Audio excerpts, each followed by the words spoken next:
You're here. Welcome to the Masterminding Success podcast. They say if you want to be successful in business and in life, then surround yourself with successful people. So pull up a seat. The mastermind is about to begin. Hey, glad you could join us for another episode of the Masterminding Success podcast. We're your hosts, Keith Wheeler and Nuria Corby. And what are we going to talk about today, Nuria? Today is another interesting topic, and it's should I offer higher ticket options? So I'm not sure what you think about that, Keith. What do you think about offering high ticket options? Well, I think the first, there's so many different things, different ways we could tackle this, but I think the first thing is we need to define, well, you need to define for yourself what a higher ticket item is. So true. I mean, obviously, if you're offering things that are free, then a higher ticket item might be something that's $100. Whereas if you're offering things that are a couple $100, then a higher ticket item might be thousands of dollars. Yeah. So they're different. Obviously, everybody's business is going to be different, and the pricing is going to be different, and what they're offering is different. And so I think the first thing you need to do is to decide whether you should start offering a higher ticket items is see what your competitors are doing, not necessarily copying them, but when you look at what your competitors are doing and what they're charging, and especially if you know that they're getting a lot of sales that way, then you have a better idea of what the market is willing to pay, for that type of product. What are your thoughts? That was really that's so true what you just mentioned, because I'm trying to think of it from different perspectives as well. And I think you're right in saying that it depends on your business. It also depends on your business model, I think, because I'm thinking back now when I had the jewelry business. I keep talking about that, but that's one of the experiences that I can think of. And that was a low ticket offer, really, because basically we decided that we didn't want to offer high value jewelry. And there was a good reason for that. Basically, I had a shop on eBay, I had a shop on Amazon, and I also had my own website. And eBay and Amazon, the typical thing, they don't call it Fleabay or Freebay for nothing, because a lot of people order things, they claim they haven't received them, and we always refund everybody, and we offer really good customer service. And we said from the beginning, we're going to offer refunds to anybody who's not happy and to anybody whose item is lost in the post or in the delivery. And for that reason, we decided not to offer high ticket goods, because we wouldn't be able to afford that. But no, that makes sense. Exactly. So we sold costume jewelry, which would cost us maybe $3-5 for an item, and we sell it at $8-10. So it was okay in that instance to refund the customer whenever they needed a refund. And I just think it depends on your business model. So in that business, I actively decided against offering a high value item. But I think it just depends on your business, as you said, depending on what you offer, what value there is. And like you said, the competition, you have to kind of go by that. And it doesn't necessarily mean that you have to be cheaper than them. It just means you have to be in the ballpark. You have to be competitive in some way. You might be offering more value than they are. So then you can maybe charge more. Right. I think it's really interesting, because in the kind of business that we're in, Keith, I see a lot of course creators offer courses for quite a lot of money. I mean, recently I've seen a course that was $4,000-5,000. Yeah. And it seems that people are willing to pay that. And I don't know what you think about it. I'm in two minds about it. I'm not quite sure whether I would ever do that, but never say never. And also, I'm not sure how I feel about it, if that makes sense. What do you think? I think it really comes down to at least in my perspective, is the same as any product, whether it's a physical product, a digital product. It really comes down to the value that is given. And and value can mean different things to different people. It could mean like if you're doing something physical, then obviously is it good quality, that kind of stuff. But also, it could be, sometimes it just comes down to saving people time. Yes. Time is something that is something that we have a finite amount of. We can always make more money. We can't make more time. And so if I create a course and the course is going to save you, 6, 7, 8 months of, learning it on your own, then to someone who's got that expendable income, that might be worth a couple $1,000s, or if I'm teaching you something that is different than everybody else is teaching. Another thing I wanted to point out when it comes to whether you should offer a higher ticket item is, we said before to look at your competition and see what people are doing and see what the marketplace is kind of ready for. But don't let that limit you. If your competition isn't doing higher ticket items, that doesn't mean that your customers wouldn't be interested in one. So don't be afraid to step out of the box and try something different, because that's one of the ways that you can really make yourself stand out, is if you offer something that nobody else is offering. Absolutely. That's so true. And I actually spoke to a friend of mine who bought the course for $4,000, and they were absolutely happy with it. They thought it was brilliant. It saved them a lot of time, as you said. And they said it was the best money they ever spent. So I think if you look at it that way, then it's great. If everyone's happy, then for me, I'm thinking it would have to be something of pretty good value that, and I think I know how I feel about it now. I think if the case is that the customer is really happy with the product and really appreciates it and finds it valuable, then absolutely no problem at all. I think that's what it comes down to. I think it's keeping the customer happy and making sure that they get value for money and that it helps them in some way. If that increases their income or that increases some kind of it adds value to their life, then yes, I'm all for it. But it just depends on the customer, the product, the business. So many different, hard to talk about it in general terms, I guess. It is because it really is going to be business, business based, based on how your particular business is run, not even industry based, because it's different for everybody.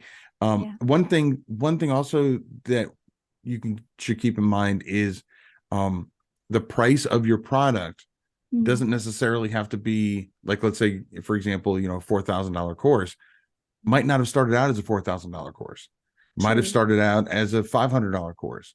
And when you get enough people that are really enjoying, they're purchasing it, they're enjoying it, they're creating a lot of buzz, they're creating good reviews for your product, then you can up the price, because other people can now see that value that's in there, and you have that social proof that it's not just me saying my product is good, it's these students, in the case of a course, that are saying that it's good. And so I've seen many times that matter of fact, even something as quote simple as a coaching program, I've seen ones that start out at $100 an hour, and then now they're charging $1,500 for an hour. That's right. And it's because, one, obviously, if it's something like coaching where, again, we have limited hours in a day, you have to, put the monetary value on that time. But again, it gradually moves its way up based on the experiences of the users. And it's, again, proof of concept and proof that one, that people are interested in it, and that that they're getting enough value based on the reviews that you're getting. I've had from my coaching program, I've had I have a talk at the end of every session sometimes, a couple days or maybe even a week later, and I ask them, what you thought of the value that you got for the time that we spent together and how much you paid. And, majority of the time I had people say, you don't charge enough. And so, which is a good compliment to get. Absolutely. But again, it lets you know that, maybe I should start charging more. Yeah, that's so true.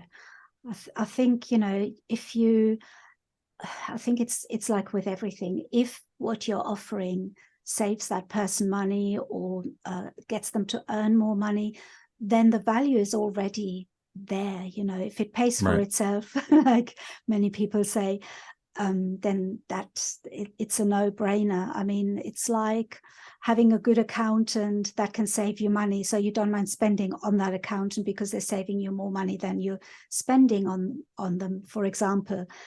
Or like a course, if you pay for a $4,000 course and that course teaches you to do something where you can earn more than that, absolutely worth it, I think. And then, like you said, if you're getting all the feedback and you've got that, I've forgotten the word for it, when people endorse your product and they give you feedback and they recommend your product, then that is a good sign that your product is priced at the right price, or you could even charge more for it. Right. So yeah, absolutely. I think you have to kind of guide yourself by what the feedback is, what people tell you. And and if someone told you you're not charging enough, then I would definitely look at that. Yeah. I agree. Social proof is so social big. proof. Thank you. That's the word I was looking for. That's so big, because people want to know that before they even make a purchase that they're making a right decision. And so when you have other people who have already been there, done that, leaving reviews, telling you that, that this was a great value, or, that it changed their life, or whatever, it may say, that gives you as a customer that satisfaction and that feeling that, okay, I'm making a right decision.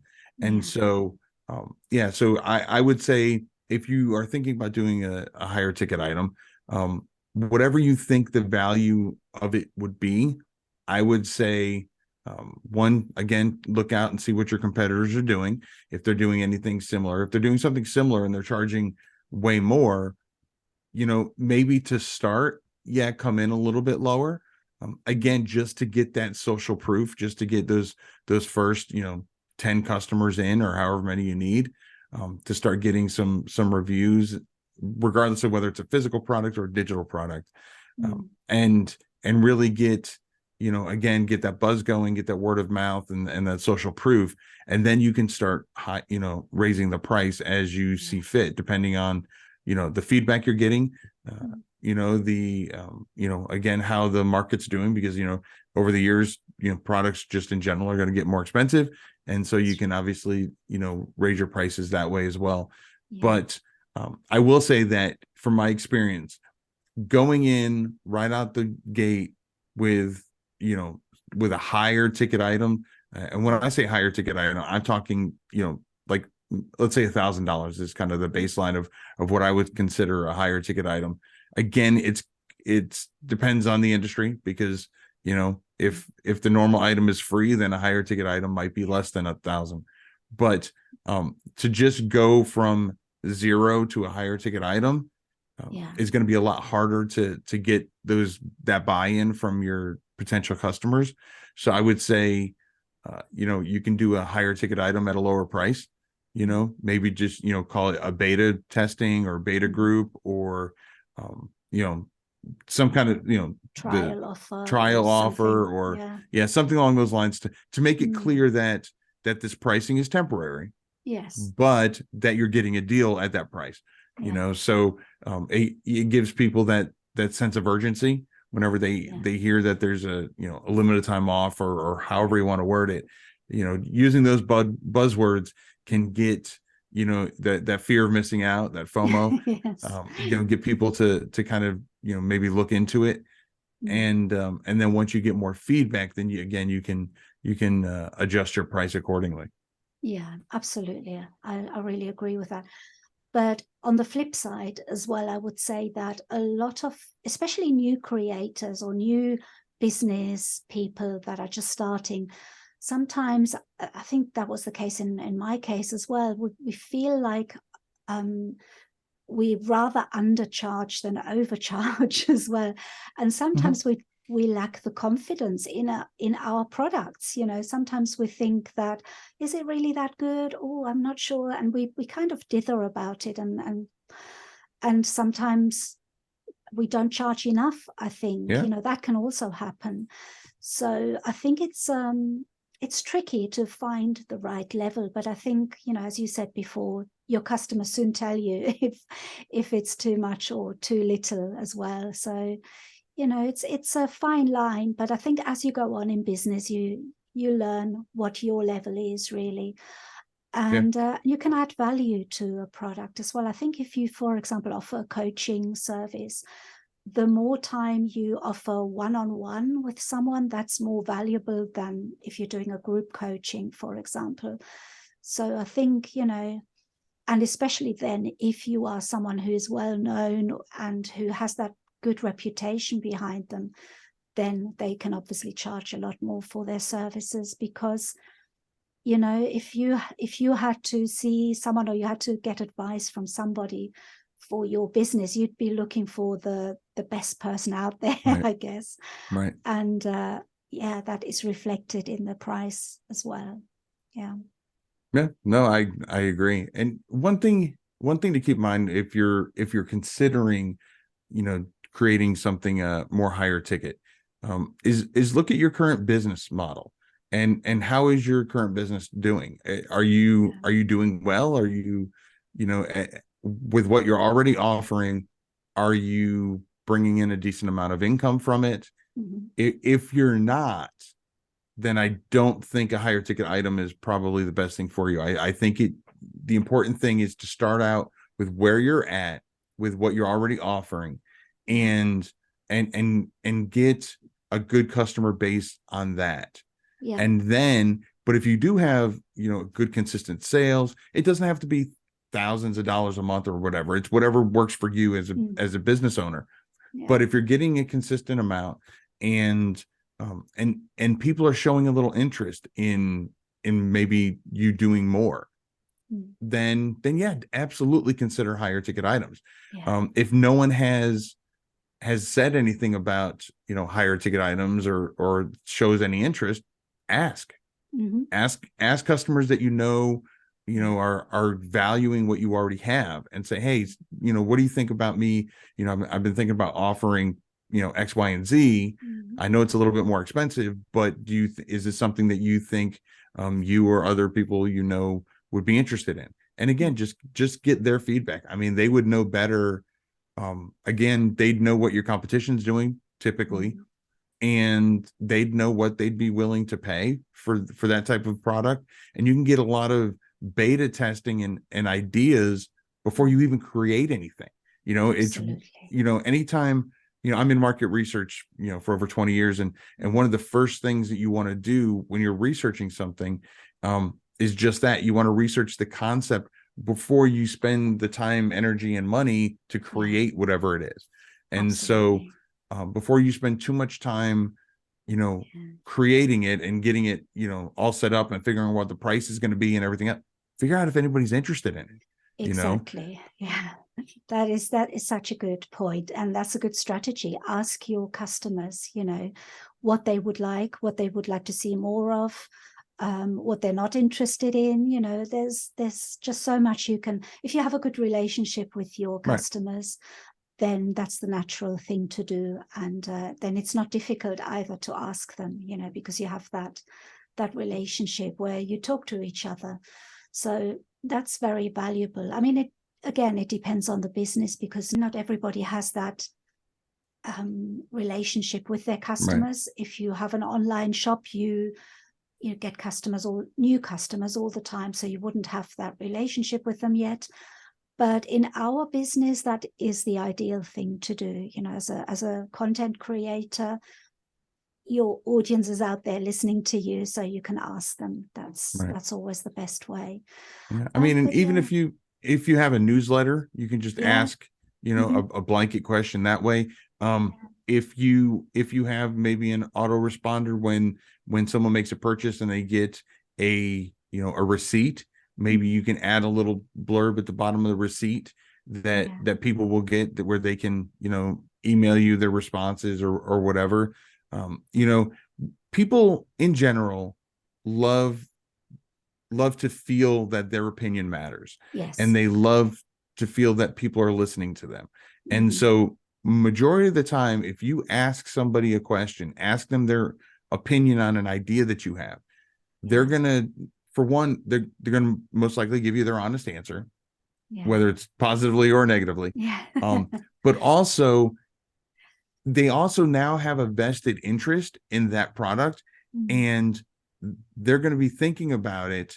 And so if you do come up with it, there's a really good chance that they're at least going to look into it, if not purchase it. That's right. Yeah. I think, you know, there's a lot actually to be said about the topic. I wasn't quite sure where I was standing at the beginning, but I think this conversation has cleared it up for me a little bit as well, because I just think it depends on the product, the business, and there's no wrongs and no rights really. But obviously you have to be careful not to charge too much for something that people aren't willing to pay that much for, and vice versa as well. You know, don't undervalue your products or your services. That's the other important point. Yeah, I think one of the biggest takeaways that I'd like the viewers to have is, if you're in that boat where you don't think that I don't want anybody to think that they're not good enough, or their business isn't big enough or isn't good enough to offer higher ticket items. I mean, I know people who just right out of the gate start charging higher ticket items for their product. And again, if you've done the research that the value is there for your customers, then go for it.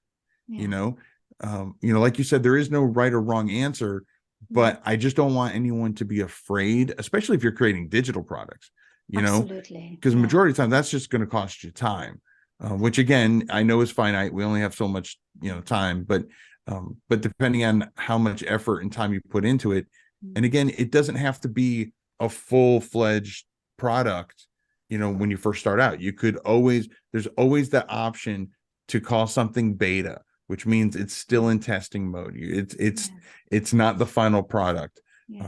And so don't be afraid, but obviously you're not going to charge thousands of dollars for something like that.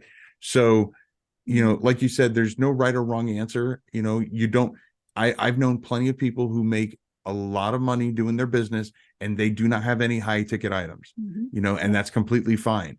I also know people who do have high ticket items and they're making a decent amount of money with it.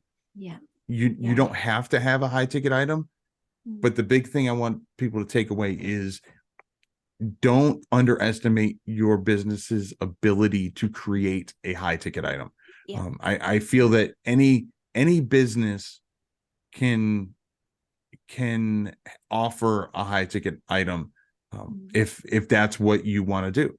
You know, there is no, I can't think of any industry where a high ticket item couldn't have value for the customers. You know, again, it really just comes down to your business model, what you're interested in creating and offering, and then it just comes down to pricing at that point. You know, and pricing is something that is, you know, it's adjustable. You know, I've seen people who come in really high and then they have to keep dropping the price. My general way of doing things is I start at a certain price and that I know is a little bit under what it should be. And then as I get reviews, as I get that social proof for my future customers, then I can start raising the price. The main reason why I do that, I mean, I can do a whole nother topic on pricing strategies, but the main reason why I do that is I don't want someone to pay $1,000 for something that later on people are getting for $200. That's right. I'd rather people, you know, start out paying $200 for something that everybody else is paying $1,000 for. Exactly. So that's one reason why, you know, with my course and things like that, I never offer I don't offer discounts. I don't offer Black Friday sales or anything like that. Not that I don't see the value in them, but I don't think it's fair to the people who have paid full price. That's a Yeah. really good point, actually, because I've thought about that myself when I've put my courses on offer. But then my courses are, at the moment, I think, fairly low value tickets. They're not high value tickets. But I think that there's a lot of scope to add to your products. So, for example, I'm thinking of the idea of adding a lot more to my courses, maybe doing one-on-one tutorials as well. So there's a lot of scope for different things that you can then add to your low value ticket, and then create a higher value ticket for the same course, but you are then modifying it and adding much more value to it. So I think that is another strategy that people could have, start with something small and then expand as you go along, as you're getting to know your pupils and the customers, and you get to know what they actually want, what are they struggling with, what that kind of thing, and that way you get better at providing that product as well. So I think it's all about offering good value for money, really. So if the value you offer is really high, then you can charge more for it as well. So that's how I would think about it. I agree. Yeah, anyone starting, start, like you said earlier, start slowly, start small, and then build it up as you go along. And as you're learning as well, it's all a learning curve. And as you go along, you keep advancing, and you keep adding things and making it better. So yeah, that's how I would do it. I think that's I couldn't agree more. Yeah, one strategy really, of many. It's like, it's just so many ways. You want to start off by doing that research, make sure that the interest is there, and that people will find the value in it, and then like I said, then at that point it's just a matter of creating the product if it's something to create, and then just finding a fair price, a fair starting price, I guess would be the best way to put it. More expensive than what you already have, but finding out that starting at that starting point until you start getting those social the social reviews, and then you can, like I said, you can raise the price at that point. I think that's the best strategy, I think. But then there's others, absolutely, things work differently for different people, so you have to find your own best strategy. I think the best takeaway is just to not be like I said, you can go your entire business without having any high ticket items, and that's completely fine. But don't be afraid of the idea of it. Especially if you're seeing, you're getting decent sales, but your things have kind of kind of leveled out, and you really want to go to that next level.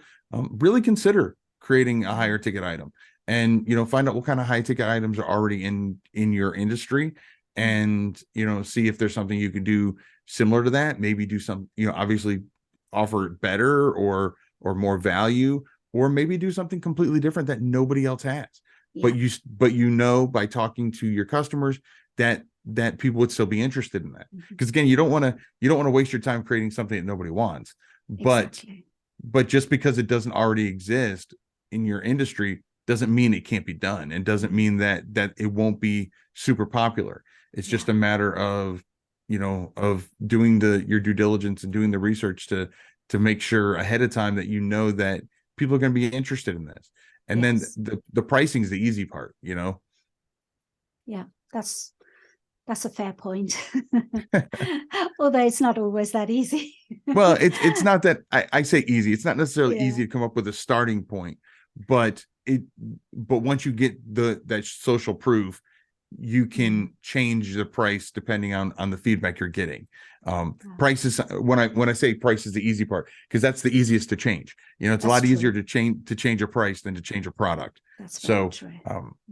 So that's those are my thoughts on it. Yeah, I agree. Definitely agree with what you said there. Well, this has been another great mastermind area. Once again, a huge thank you to all our listeners and viewers who came to tag along. If you enjoyed today's mastermind, please consider following or subscribing to the podcast. and maybe even go on and leave us a review and let us know what you thought. It'd mean the world to us. Yeah. Now, if you have an idea for a topic that we can cover, feel free to email us your ideas or drop us a comment on the video on our YouTube channel. Today's topic was actually a suggestion by one of our YouTube subscribers, Cassidon. So if you'd like to get your shout out like Cassidon just did, let us know some ideas on future topics we can cover. Until next week, I'm Keith Wheeler. And I'm Nuria Kobi. Have a good one. Bye-bye. Thanks for joining the Mastermind today. Be sure to follow the podcast on your platform of choice and tell a friend who would enjoy it too. Your support is greatly appreciated. This has been the Masterminding Success Podcast.